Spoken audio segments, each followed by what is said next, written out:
이제 금요일 방송분 함께 하시겠습니다.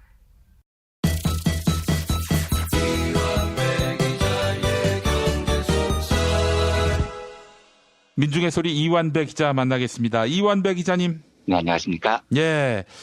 자, 한 주간의 마지막 금요일입니다. 네. 이제 아마 이 녹음 마치시고 한잔하러 가실 텐데.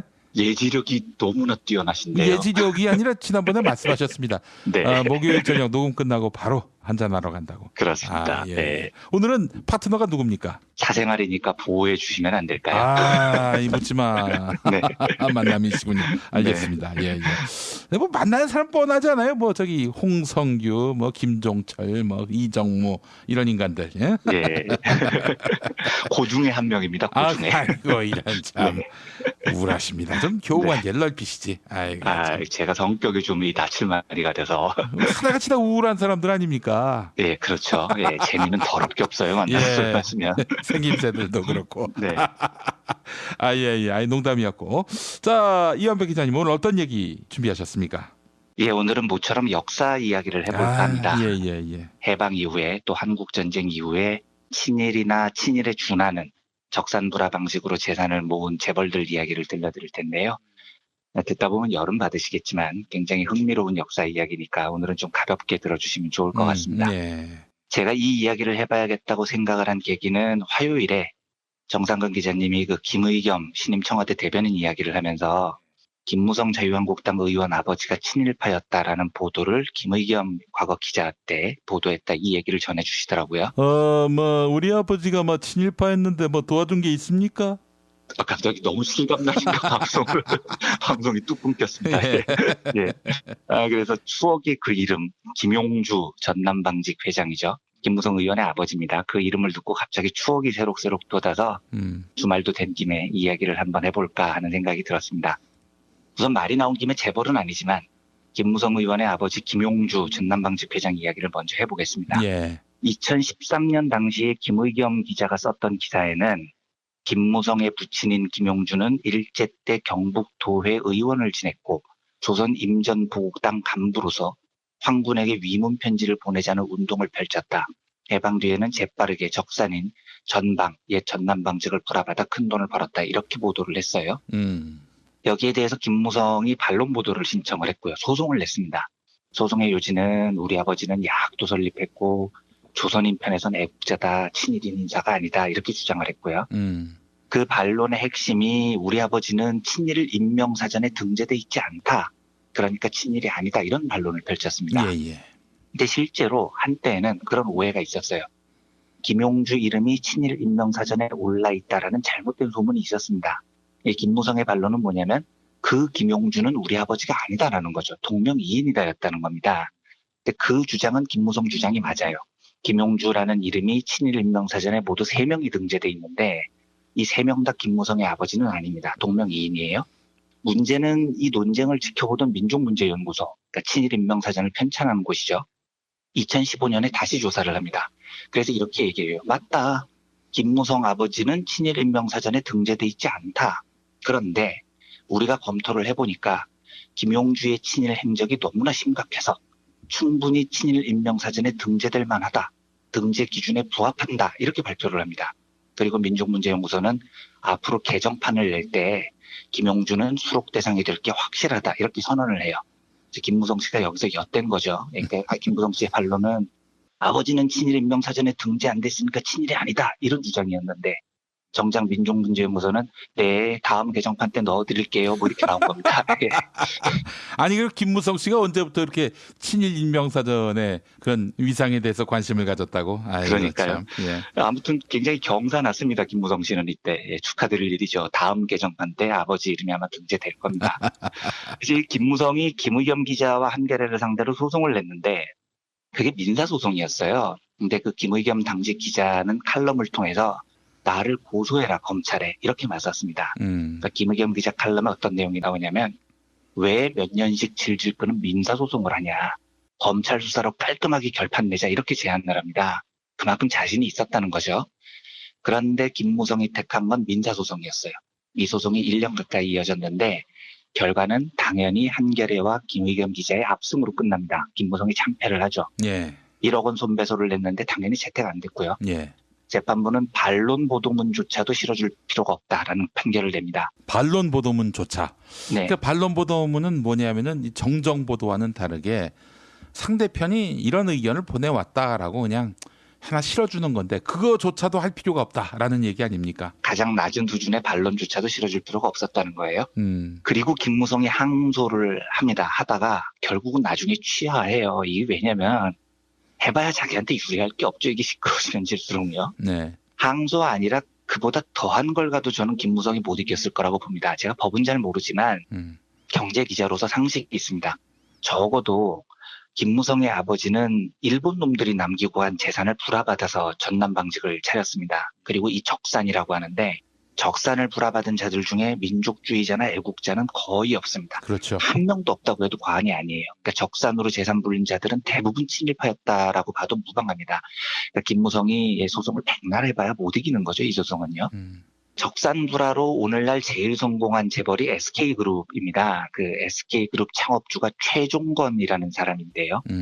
2003년에 SK그룹이 창립 50주년을 맞아서 최종건 평전을 냅니다. 그 평전 제목이 공격 경영으로 정면 승부하라라는 책이었는데요. 여기에 보면 이런 대목이 있습니다. 해방 직후 청년 최종건은 선경 치안대를 조직해 선경 직물의 일본인 간부들이 무사히 일본에 돌아가도록 도왔다. 이렇게 적혀 있어요. 근데 저는 이걸 보고 이게 얼마나 이게 병딱 같은 짓이냐면 SK 딴에는 저걸 자랑이라고 적은 모양인데요. 저 한 문장에 최종건의 모든 게 드러나는 겁니다. 치안대 결성을 주도해서요. 일본인들의 탈출을 도왔다는 거잖아요. 예, 예. 그리고 나중에 그 선경직물이라는 공장을 차지합니다. 그 선경직물이 오늘날 SK그룹의 모태거든요. 이게 뭘 뜻하겠습니까? 대놓고 친일파 짓을 하고 다녔다는 겁니다. 예. 이게 이제 나중에 10년 뒤에 SK 60년사라는 게 발간되는데 10년 뒤에 지들이 생각을 해보니까 이게 아무리 생각해도 쪽팔렸던 거예요. 그래서 이 대목을 살짝 수정을 합니다. 네, 어떻게 수정을 하냐면 예. 최종건은 광복 후의 혼란 속에서 선경 치안대를 조직해 공장 보호에 앞장섰다. 이렇게 수정을 합니다. 그러니까 일본인 탈출을 도왔다라는 대목이 빠지죠. 그런데 늦었어요. 이미 10년 전에 자기들 입으로 최종건이 일본 놈들 탈출하는 거 도왔다는 걸 다 고백을 했습니다. 그러니까 후회해도 늦은 거죠. 우리가 보통 적산이라고 쓰는 말은 일본인이 남기고 간 재산 이렇게 간단하게 해석을 하는데 실제로 적산이라는 말 자체는 중립적인 표현이 아닙니다. 적산의 사전적인 의미는 적국의 재산입니다. 여기서 적자가 적군이라는 뜻이에요. 그러니까 최종건이 차지한 적산은 그냥 일본인이 남기고 간 재산이 아니고 적의 재산입니다. 조국을 35년 동안이나 강탈한 일본 제국주의자들의 재산이라는 거죠. 그러면 상식적으로 적국을 물리친 이후에 우리 영토에 남은 적들의 재산은 누구의 몫이어야 하느냐. 이건 너무 상식적인 겁니다. 예. 그 적과 싸우면서 목숨을 걸었던 민족의 몫이어야 되는 거죠. 그렇죠. 근데 우리 현대사에 굉장히 슬픈 일인데 적들이 남기고 간 재산을 차지한 자들은 그 적들과 목숨을 걸고 싸운 사람들이 아니고 대부분 그 적에 빌붙어 살던 민족 반역자들의 몫이 됩니다. 이 해방이 되니까 조선에 남아있던 일본인들이 극도의 불안에 떨죠. 하루 이틀 상간에요. 처음에 이제 일본인들이 어떻게 생각을 하냐면 야 보유한 현금이라도 들고 튀자 이렇게 생각을 합니다. 예. 그런데 이때 총독부가 일본인들을 위한 무사 귀환 조치를 마련을 해요. 그러니까 돌아가는 건 문제가 없겠구나라는 확신이 든 일본 놈들의 마음에 욕심이 생긴 겁니다. 야, 이 현금만 조금 갖고 튀는 게 아니고 모아뒀던 재산을 한 푼이라도 더 챙겨 달아나자 이런 생각이 든 거죠. 그런데 대부분 일본인들의 적산이라는 건 부동산 형태였습니다. 제일 중요한 적산이 땅이고요. 그 다음이 집이죠. 공장 기계들 이런 것도 이제 중요한 적산이고요. 그래서 당시 일본인들은 팔 수 있는 것을 최대한 빨리 팔아서 현금을 챙겨서 튀는 겁니다. 그리고 원래 이때 일본 정부가 마련한 정상적인 귀국 조치는 어떤 거였냐면 조선에 남아있던 일본인들이 정상 통관을 통해서 자기 나라로 들고 갈 수 있는 돈은 1000엔밖에 안 됐어요. 이게 그 1달러 정도밖에 안 되는 굉장히 작은 돈이었습니다. 그러면 일본인들 입장에서 더 많은 재산을 들고 고향으로 튀는 방법이 뭐겠습니까? 정상적으로 배 타면 1달러밖에 못 가져가는데요. 그게 밀항인 겁니다. 밀항선을 타면 훨씬 많은 재산을 챙길 수 있었다는 거죠. 예. 그래서 일본 놈들은 평소에 자기를 도와주던 조선인들, 민족 배신자들이죠. 이 사람들을 이용합니다. 아하. 얘네들에게 자기 재산을 헐값에 넘기고요. 현금을 최대한 챙기죠. 그 다음에 이 친일파들에게 요구합니다. 야, 내 재산 많이 넘겨줄 테니까 내가 나머지 재산 들고 안전하게 밀항할 수 있도록 도와줘. 라고 청하는 겁니다. 아하. 예, 그래서 적사는 이런 과정을 거쳐서 일부는 밀항을 하는 일본인들 손에, 일부는 친일파들 손에 넘어가는 겁니다. 최종본이 아까 일본인들의 탈출을 도왔다고 했죠. 예. 최종본은 10대 후반에 일본 기업이었던 선경직물에 입사를 해서요. 약관 18살의 나이에 조장이 됩니다. 이 조장이 무려 100여 명의 조원들을 관리하는 중요한 관리자였다고요. 그리고 선경직물이라는 회사는 태평양 전쟁이 한창이던 1942년에 시루빠라고 하던데요. 예. 이 천입니다, 천. 이 천이 군복 안감으로 사용되던 군수천이었어요. 이걸 만들던 회사였습니다. 그러니까 한마디로 최종권이 10대 때 간부가 되면서 승승장구했던 그 선경직물이라는 회사는 일본군의 군복을 만드는 전범기업이었다는 거죠. 예. 그런데 그 전범기업이 18세의 나이에 100여 명을 거느리는 조장으로 조선인을 선정을 했습니다. 그러면 그 조선인이 친일파겠습니까? 민족주의자겠습니까? 너무나 뻔한 친일파였기 때문에 가능한 일이었던 겁니다. 예. 당연히 상식적인 추정에 의해서 어린 시절부터 친일파가 분명해 보이는 최종권이 해방 이후에 일본 놈들의 탈출을 도왔다고 해요. 이걸 공짜로 도왔겠습니까? 아니면 일본 놈들로부터 한 재산을 챙겼겠습니까? 최종권이 일본인들 탈출을 도운 뒤에 성경직물 관리원이 됩니다. 그러다가 퇴사를 해요. 잠깐 동안요. 그리고 장사로 돈을 좀 벌죠. 나중에 한국전쟁 이후에 수원에 와보니까 공장이 주인 없는 상태로 방치됐다는 겁니다. 그래서 선경직물 공장이 완전히 처리가 안 된 적산으로 남아있던 걸 보고 요 적산이 이제 미군정을 거쳐서 이승만 정부로 넘어가는데 이때 최종권이 이 적산을 불화받는 것을 신청합니다. 그런데 요때도요. 이승만 정권이 민족의 재산인 적산을 불화하는 방식이 진짜 황당했어요. 우선 가격이 너무 쌌습니다. 거의 무상이라고 할 만한 가격이었어요. 그것도 모자라서 돈을 받는 상환 기간이 짧게는 5년, 길게는 15년까지 분할 상환이 가능했습니다. 그런데 해방 이후에 4년 동안 물가가 60배 가까이 올랐거든요. 이렇게 인플레이션이 심할 때 15년 분할 상환이라니요. 이건 뭐 거의 공짜로 가져가라는 얘기인 거죠. 그러면 이 공짜로 가져가는 혜택을 누구에게 줬느냐? 적산을 차지할 수 있는 우선순위가 이렇게 부여됐습니다. 이승만이 정한 건데요. 1순위, 일제치하에서 해당 기업의 주주나 경영인으로 있었던 자. 2순위, 그 기업의 관리인으로 있었던 자. 3순위, 그 기업에 돈을 빌려준 자. 요 순서대로 매긴 겁니다. 이게 얼마나 황당한 조치냐면 아까도 말씀드렸지만 적산이란 민족의 적인 일본 놈들이 남기고 간 재산인데 그 재산을 불화받을 권리를 누구한테 우선적으로 줬느냐? 일본 놈들이 그 적을 제일 열심히 도왔던 적산기업의 주주, 경영인, 관리인들에게 몰아줬다는 겁니다. 한국의 재벌들이 보통 자수성가형, 금수저형 이렇게 나뉘는데 삼성의 이병철, 효성의 조홍재 이런 자들이 금수저를 물고 태어난 자들이고요. 정주영, 최종권 이런 자들이 이제 자수성가했다고 주장을 하죠. 그 자수성가형이라고 하는 사람들 대부분이 적산을 불화받아서 기반을 닦은 자들이에요. 예를 들어서 자수성가형 재벌의 대표로 꼽히는 정주영도 실제로는 미 군정 때 서울시 중구 초동의 땅 200여 평을 불화받고 그걸로 사업 기반을 삼습니다. 한화그룹 창업자가 김종희라는 사람인데요. 이 사람도 적산이었던 조선화약공판이라는 공장을 불화받아서 오늘날 한화그룹의 기반을 닦습니다. 그런데 김종희는 일제강점기 때부터 고이케 스루이치라는 일본 순사 원산경찰서장의 도움을 굉장히 많이 받았다는 기록이 있습니다. 그러면 이제 상식을 동원해보죠. 일제강점기 때 순사, 게다가 경찰서장까지 된 사람에게 도움을 받았다는 게 뭘 의미하겠습니까? 예, 엄청난 친일파였다는 뜻입니다. 실제로 김정희는 이 고이케라는 자의 도움으로 조선화약공판이라는 회사에 입사를 하는데 이 회사는 조선에 있던 유일한 화약 판매 독점 기업이었어요. 당연히 그 뜻은 이 공장이 전범기업이라는 뜻입니다. 전범기업. 예. 그리고 이 전범기업의 김종희는 아주 젊은 나이에 입사를 해서 젊은 나이에 인정을 받아서 승승장구했고요. 29살에 이 공장을 불화를 받습니다. 전형적인 친일파였다는 거죠. 두산그룹은 과거에 오비맥주라고 있었죠. 이 오비맥주가 한때 두산그룹의 주력이었습니다. 그래서 지금의 두산 베어스라는 프로야구팀은 창단 당시 이름이 오비 베어스였죠. 그런데 이 오비 맥주의 기원이 두산그룹 창업주 박승직의 아들 박두병이 불화받은 소화기린 맥주라는 회사입니다. 이것도 일본 기업이었어요.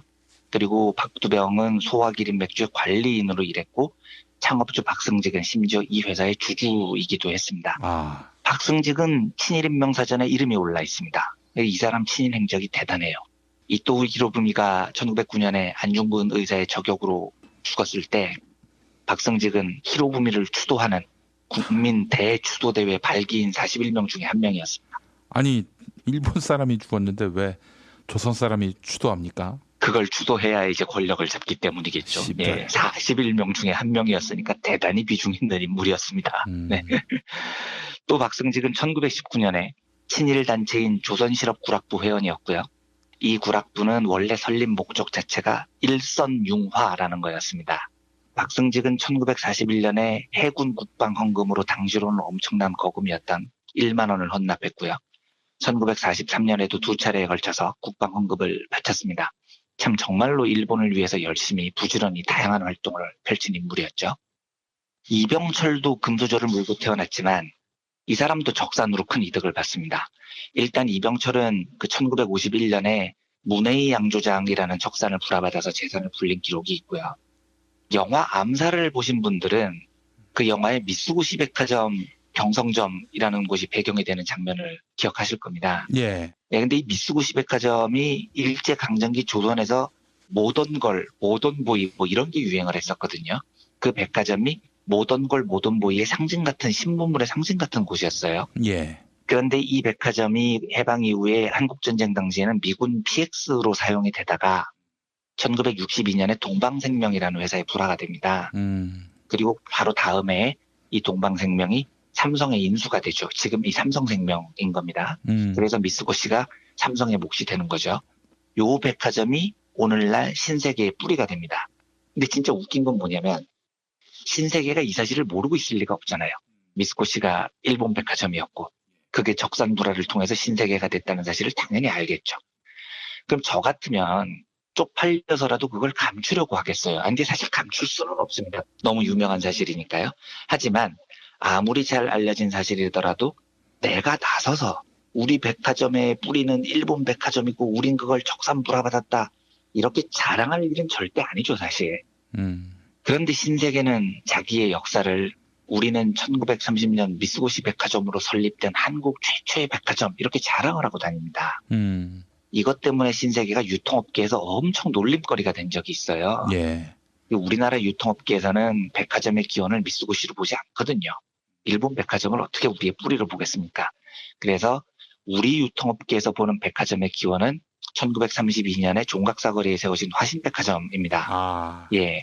그런데 신세계는 그러거나 말거나 자기의 뿌리가 일본 적산이거나 말거나 그냥 미쓰고시 백화점이 자기의 조상이라고 막 자랑을 하고 다녀요. 그러니까 진짜 희한한 멘탈을 가진 애들인 겁니다, 얘네들은요. 예, 뭐 길어졌으니까 오늘은 이 정도로 한국을 대표하는 적사불화 기업들을 살펴봤습니다. 재벌들은 자기 조상이 한 행위를 자수성가라고 주장할지 모르겠는데요. 상식의 눈을 가지고 보면 아무리 생각해도 그건 자수성가가 아니죠. 민족 모두의 재산을 친일파들과 이승만이 짜고 찬탈을 한 겁니다. 그런데 아직도 친일 정사는 제대로 이루어지지 않았죠. 김무성 같은 자들은 아버지가 애국자다 이런 헛소리를 하고 다니고 있습니다. 이 기사를 정리를 해보면서 아직도 바로잡아야 할 민족적 과제가 많이 남아있다는 생각이 들었습니다. 적산 얘기가 나오는데요.